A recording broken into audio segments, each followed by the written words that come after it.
নমস্কার বন্ধুরা, আজকে তোমাদের সাথে শেয়ার করব পুলি পিঠের রেসিপি। তো এই যে এখানে দেখো চালের গুঁড়ো নিয়ে নিয়েছি আর এদিকে জল গরম করতে বসিয়ে দিয়েছি। এটা এইরকম ভাবে গুলে নিতে হবে। যতটা পরিমাণে জল লাগবে ঠিক ততটাই দেবে, অল্প অল্প করে জল দেবে, একবারে সব জলটা দেবে না।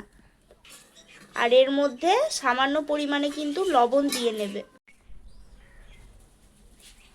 অল্প সামান্য ময়দা দিয়ে দিয়ে ভালোভাবে মেখে নিতে হবে। তোমরা এখানে ময়দার বদলে সুজিও অ্যাড করতে পারো। ভালোভাবে এরকমভাবে চিপে চিপে মেখে নিতে হবে। এদিকে দুধটা জাল করতে বসিয়ে দিয়েছি। এর মধ্যে সামান্য পরিমাণে এলাচের গুঁড়ো দিতে পারো, ফ্লেভারটা ভালো আসবে। তো দেব, এখন দুধটা জাল হোক। এরকম, এই দেখো, ঠিক এইরকমভাবে তৈরি করে নিতে হবে। এরকমভাবে একটু চাপ দিয়ে দিতে হবে। এই যে, তাহলে এই যে হয়ে গেল আর একটা পিঠে।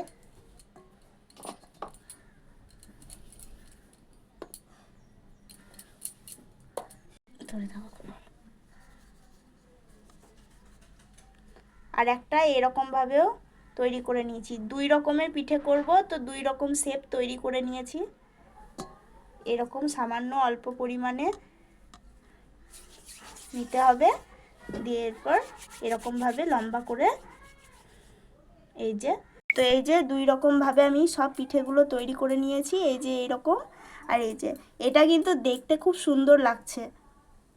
তো এইগুলো একে একে দিয়ে দেব একটা একটা করে।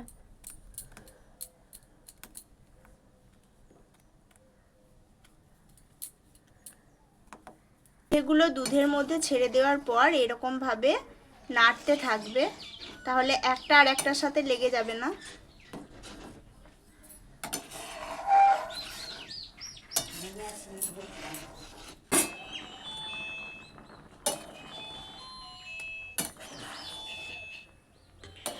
এই পিঠেটা কিন্তু তৈরি করতে বেশি সময় লাগে না। এরপর এতে পরিমাণ মতো চিনির শিরা দিয়ে দেব। এরপর এলাচের গুঁড়োটা দিয়ে দেব।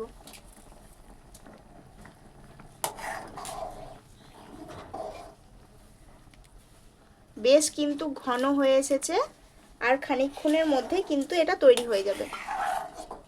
তো এই যে পুলি পিঠে তৈরি হয়ে গেছে। এর স্বাদ কিন্তু অসাধারণ। তোমরা কিন্তু বাড়িতে একবার না একবার হলেও ট্রাই করো। বেশি সময়ও লাগে না আর খেতে হয় দুর্দান্ত। তো আজ এতটাই, দেখা হবে নেক্সট কোনো ভিডিওতে। টাটা।